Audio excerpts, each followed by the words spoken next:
I wasn't supposed to hear what he said. I wasn't even supposed to be there.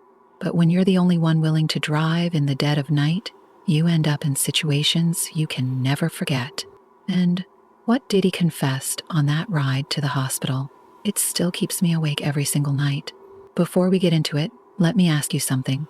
Have you ever been in a situation where you knew without a doubt that you were hearing something you weren't meant to?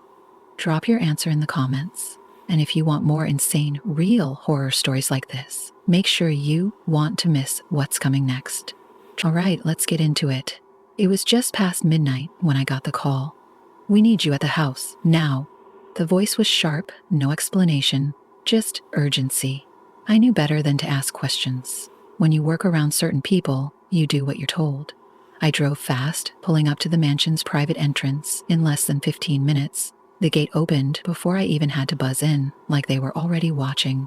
The second I stepped out of the car, 2 guys were there, practically carrying him toward me. Diddy looked bad, sweating, shaking, breathing like every inhale hurt. "Get him to St. John's," one of them ordered, shoving a wad of cash into my pocket. No stops, no questions. I didn't say a word. I just helped them get him into the back seat and took off. The ride was silent at first, except for his breathing, ragged, wet, almost like he was drowning in the air itself. I kept my eyes on the road, focusing on getting him there as fast as possible. Then, out of nowhere, he started mumbling. At first, I thought he was just out of it, but then I caught a few words. I can't see them anymore."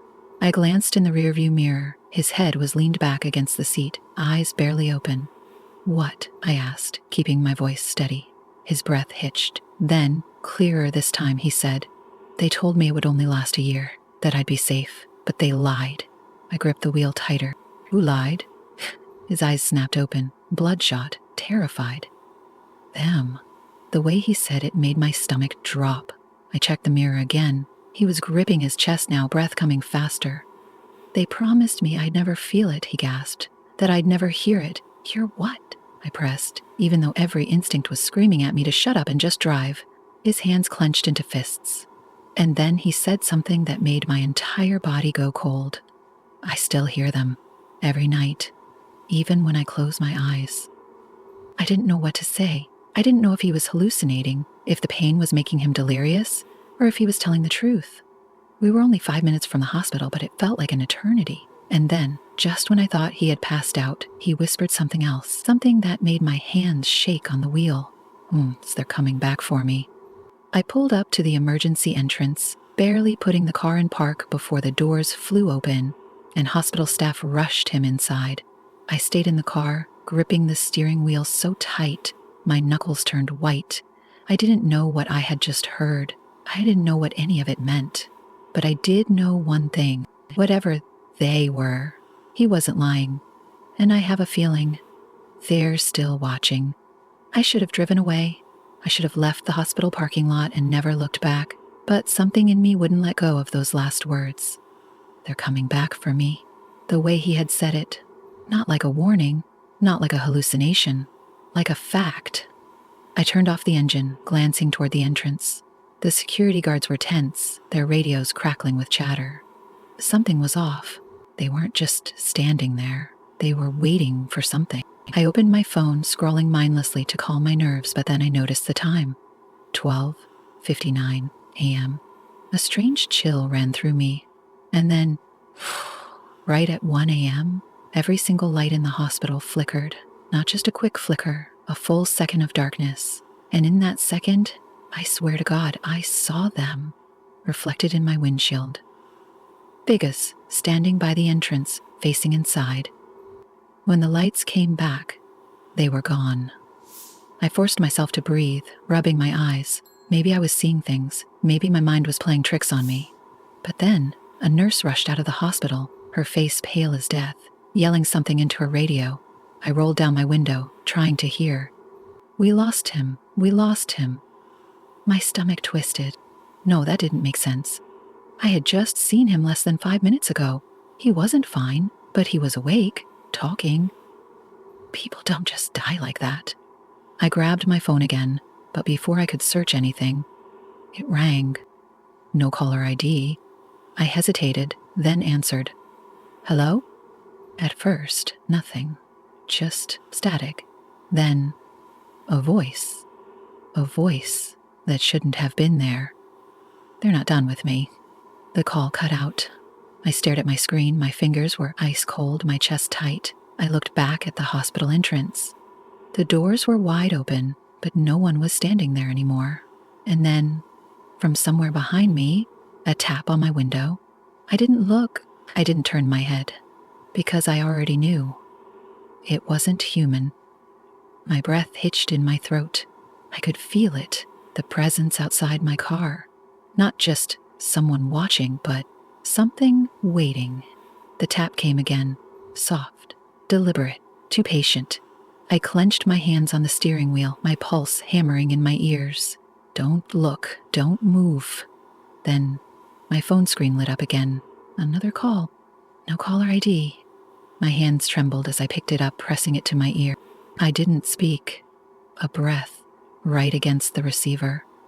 Then, in that same voice, his voice, but distorted, stretched in a way that made my stomach churn. I told you, they're not done with me. I dropped the phone. The tapping on the window stopped. For one terrifying second, everything was silent. Then, the driver's side door handle rattled. I sucked in a sharp breath, my body frozen. It wasn't frantic. It wasn't someone trying to get in. It was testing. I barely managed to glance in the side mirror. There was no one there, but the handle was still moving. I couldn't breathe. My heart felt like it was going to burst. And then the door unlocked. Click! I lunged forward, slamming the lock button down, my hands shaking violently. For a moment, nothing happened. And then, a deep, guttural exhale from just outside the door. Not human.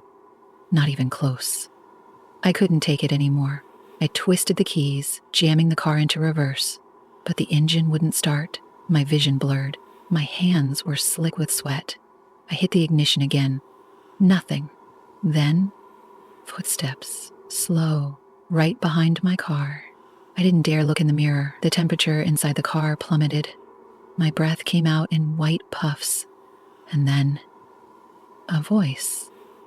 Right against my ear. But this time, it wasn't coming from outside. You shouldn't have brought him here. I screamed. And everything went black. I woke up to the sound of my own breathing. Ragged, shallow, panicked. I wasn't in my car anymore. I was in a hospital bed. Fluorescent lights buzzed above me, casting a cold, sterile glow on the pale blue walls. My arms were weak, my body aching like I'd been dragged through hell. I tried to sit up, but a sharp pain shot through my skull. What happened? Then I saw my phone, sitting on the bedside table. The screen was cracked, and still recording.